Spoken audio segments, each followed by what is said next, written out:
है एक महान शिव भक्त ऋषि मृखंडू और उनकी पत्नी मरुधवती की। उनके पास आप समझिए सब कुछ था, बस एक चीज को छोड़कर, और वो थी एक संतान।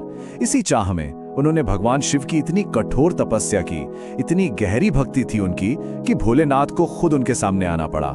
लेकिन जब वो आए तो उन्होंने ऋषि के सामने एक ऐसी शर्त रख दी जो बहुत ही मुश्किल थी। शिव ने उन्हें समझाया कि देखिए, हर आत्मा अपने कर्मों का संतुलन लेकर पैदा होती है। फिर उन्होंने दो विकल्प दिए। पहला, एक साधारण बुद्धि वाला बेटा जो 100 साल तक एक लंबा और शांत जीवन जिएगा, या फिर दूसरा, एक असाधारण तेजस्वी और ज्ञानी बेटा जिसका जीवन सिर्फ 16 साल का होगा। आप सोचिए, ये कैसा दिल दहला देने वाला चुनाव था।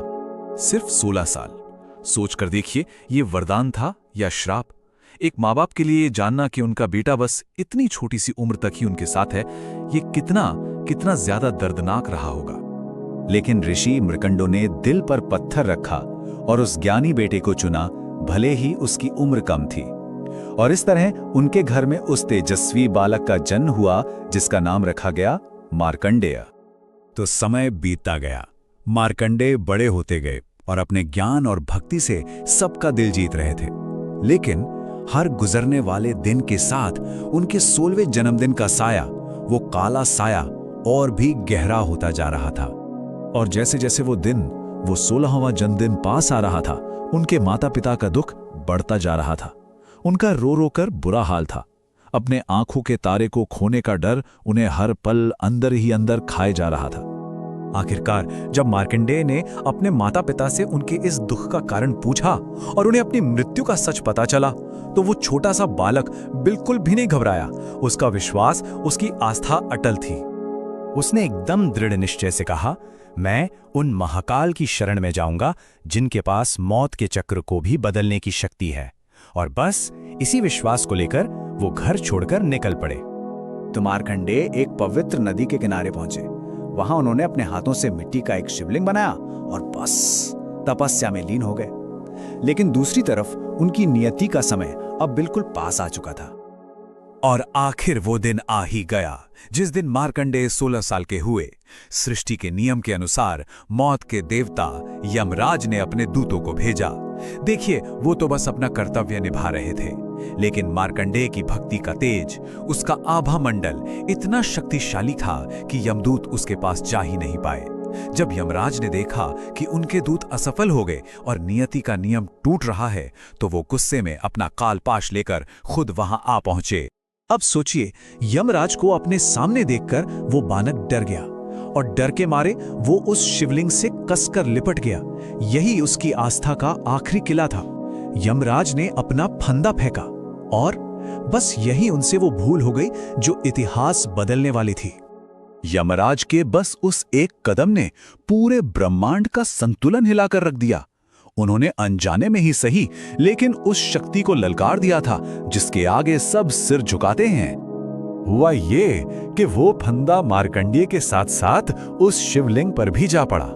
एक तरह से मृत्यु के देवता ने अनजाने में स्वयं भगवान शिव को बांधने की कोशिश कर डाली थी। और तभी एक जोरदार धमाका हुआ। वो मिट्टी का शिवलिंग फट गया और इसके अंदर से प्रकट हुए कालों के काल महाकाल अपने सबसे क्रोधित और विशाल रूप में। उनका वो रौद्र रूप देखकर तो कहते हैं तीनों लोग कांप उठे थे। महाकाल ने गरजते हुए यमराज से पूछा, मूर्ख, तूने मेरे भक्त पर वार करने की हिम्मत कैसे की? उनकी आवाज में जैसे पूरे ब्रह्मांड का क्रोध समा गया था। और इसके बाद महाकाल ने एक जोरदार लात यमराज की छाती पर मारी और अपने त्रिशूल के एक ही वार से उनका वध कर दिया। सोचिए, उस एक पल के लिए इस दुनिया से मौत ही खत्म हो गई थी। यमराज की मृत्यु ये कोई मामूली घटना नहीं थी। इससे पूरे ब्रह्मांड का ब्रह्मांडीय संतुलन बिगड़ गया था। जीवन था पर मृत्यु नहीं। तो अब इस व्यवस्था को, इस संतुलन को ठीक करना बहुत जरूरी हो गया था। तो सबसे पहले शिव जी ने अपने भक्त मार्कंडेय को अमर होने का वरदान दिया कि वो हमेशा 16 साल के ही रहेंगे। फिर सृष्टि के संतुलन के लिए उन्होंने यमराज को भी जीवित कर दिया। लेकिन हाँ, एक चेतावनी जरूर दी कि आगे से वो कभी भी शिव भक्तों के पास नहीं आएंगे। देखिए, इस पूरी कहानी का सार, इसका मुख्य विचार है ब्रह्मांडीय संतुलन। जीवन और मृत्यु दोनों ही सृष्टि के चक्र के लिए जरूरी हैं। इसीलिए यमराज का वापस आना भी जरूरी था। शिवजी का ये काम ये दिखाता है कि सच्ची भक्ति नामुमकिन को मुमकिन बना सकती है, लेकिन सृष्टि का संतुलन वो हमेशा सबसे ऊपर रहता है। मार्कंडेय की ये कहानी हम सबके सामने एक बहुत गहरा सवाल छोड़ जाती है। क्या सच में सच्ची श्रद्धा और अटूट विश्वास में इतनी ताकत हो सकती है कि वो पहले से लिखी हुई किस्मत को भी बदल दे? इस पर सोचना तो